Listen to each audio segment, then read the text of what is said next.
Today we're going to be making a MOC, and you may notice this. Took it off of here. Doesn't the back side of Sherlock Holmes book nook without the cover look kind of weird? I took these off because I am wanting to make a MOC for Valentine's Day. Our school does a Valentine's box kind of competition, whatever. Makes the best one gets some kind of prize or whatever, and I usually enter some kind of LEGO one into it. Last year I forgot all about it. My last minute entry was just my big fig holding roses, and that wasn't very much of a box, so it wasn't that good. This year I wanted to actually make a box, so I took the covers off of the Sherlock Holmes book nook. I'm hoping that's all I need to take off of Sherlock Holmes book nook. I might steal some of the snot bricks to be able to snot brick this to whatever I'm gonna do. But I may also need to steal some tan pieces because I'm wanting to make a book. I have two different ways I could do this. I could either make a book like so. I actually make a book that would sit on a bookshelf with an end on one side and pages on the other, and a hole in the top to put the Valentine's Day cards. But what I'm really wanting to do, and I doubt I have the pieces for, is to have a book laying flat like this, with this up like this, where it looks like someone just opened the book, getting ready to read. So most of the pages will be on this side and have a slot there for the cards. But I don't think I have enough of tan pieces to do that, so we will have to see. It'd be nice though. So let's go see. I'm just gonna time lapse it real quick because I don't want you having to see all my faults and failures in doing this, because I don't make very many MOCs. I like the idea of making MOCs, but I don't have enough pieces to make MOCs like I want to. So there can be a lot of trial and error with this, and I'm also going to probably be a lot of trial and error in finding all the tan pieces I need. But we're gonna see what we can do. And at least somehow, it'll probably end up being this, because I feel like this would be easier to make a box. But we'll see. This little one wants to have my stuff. Say hi to the camera.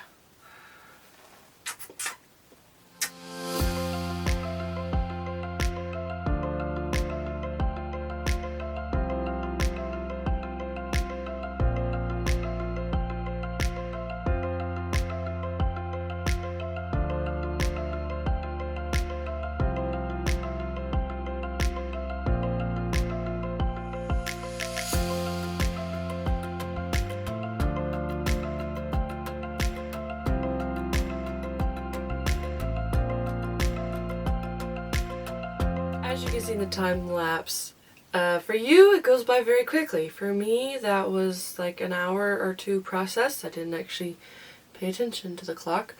But I did find enough tan pieces to make the pages of the book.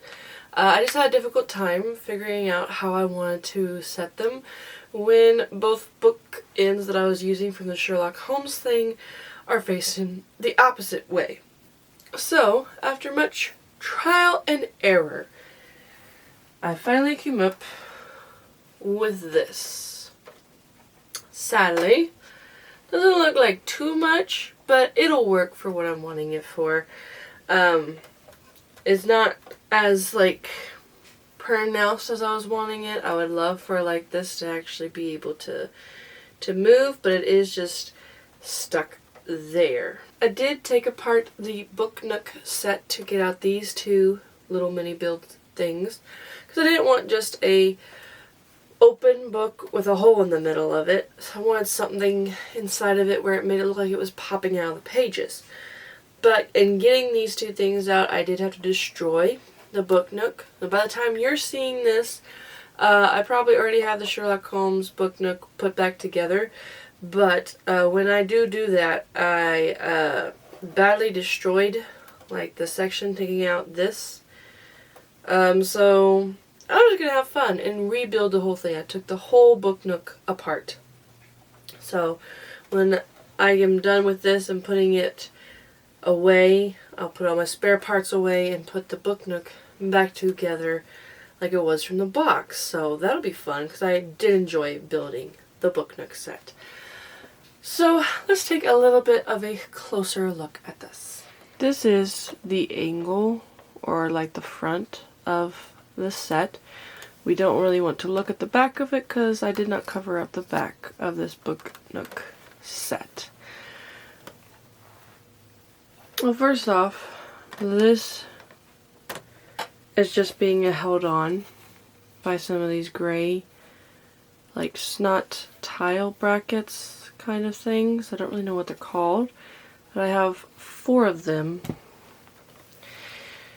and they're just laying right here. I built up brown on this side to make it look like the outside of the book, and then put tile here, or plates rather, and it's attaching to this plate. When it comes off though, this moves.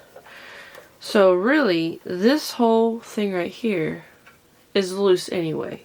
I made it where I could remove it. It was the easiest thing I found a solution to do.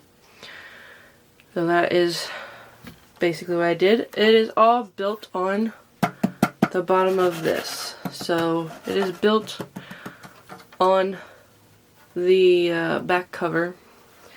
I was able to find a bunch of solid tan tiles and some more little smaller wall ones. Back here it's a little bit more weird with all the brick lines, but like I said, this is the back of it. And then did build it up with the brown for the outside cover. I do know there's this tan line here, but that is this. I don't really want to try and take this apart to put brown. So it's just going to look like there's a nice tan line between the 2 different browns on the outside cover. And then I topped all of these wall panels with a plate all the way around. You can see here that this back wall is a little janky. I had to use some 2x4s, some slopes, like this one, inverted and outverted, and some 2x2s. So, and some of these wall panels have stickers on them because I found them. They were supposed to be for a friend's house that I just had the pieces for, and not all of it. Like, it's not complete. I found just the pieces in a bag somewhere on sale. So that is the base of it. This is where the Valentines will go, because the rule was have a hole for the Valentines to go in. And it's just where this comes into play. So these are all of my big tan plates. I was able to find a few of them. And then they are held together on the underside by some more weird looking tan plates. And you may see these 3 pillars here and wonder what these are for. When I place this in here, because of the other book cover sitting right here, I cannot actually put this over onto this ledge. It is sitting on all the other ledges, holding it up, but this one was sitting on nothing, so it was not very structured. It was, if you pushed on it, it would want to cave in. So I put these pillars down there so that I could slide this in, like so, and now I could push over here, but the pillar is hitting the floor of the box, which is making it not bend down as much. But it does allow it to slide back this away, because this right here is holding it in. So, but taking a little bit more look at this, I'm trying to be very careful, because probably the most least structured thing here is that the fact that taking this apart, this is wanting to come apart. Like, it's not wanting to stay very well on the cobblestone wall because there's not that much boxing it in, like in the Book Nook set. So I have to be very careful. But I took the elementary bookshop front, put the newspaper boy, Irene Adler. I opened up the door so you can see the bookcases there. And if you peer, I have Mr. Moriarty there hiding right behind the the bookstore, watching afar. We have Sherlock and Watson looking at the newspaper that says Moriarty disappears. And they're kind of like in the front of Sherlock's room here. So I would have used, because I used the front of this, I would have used the front of the apartment, the white front with the black door. But I feel like this has more details. Has the fireplace, has the letters for the 5 pips, it has the violins, has a clock, has the waterfall thing for where Moriarty and Sherlock dive off of it. If you didn't know, I'm so sorry, spoiler alert. Also has this up here with the red herring and the dancing men, and just a whole bunch of like little hidden scenes and things in here. So I feel like this was better than having the front of the apartment. So it's kind of like this side of it, they're in here discussing. This side back here is the bookshop, because this is a book. So pretty neat. It came out pretty much like I wanted it. There is some things I don't care for it, but I don't think I have the right pieces for it. I would love for this book to actually hinge, so it could have been open more back instead of just straight up and down. Like I said, I wish I had more space. I could have actually had Sherlock's front of the apartment and his office, but I didn't want to make too big of a box. These kind of look like pages. I wish I had like enough pieces to do this for every one sideways this away to make it look like pages. Of course, I don't have the ability to do that. So it's not perfect, but it does get me what I'm wanting. A Valentine's Day box made out of Lego that looks like a pop-up book that has come to life. So we have Sherlock Holmes book that has opened up and has come to life. Characters are inside. There's a bookshop and his office, study, whatever you want to call it, his apartment. So I know it is not the greatest MOC. This is only probably like the 2nd or 3rd MOC I have done.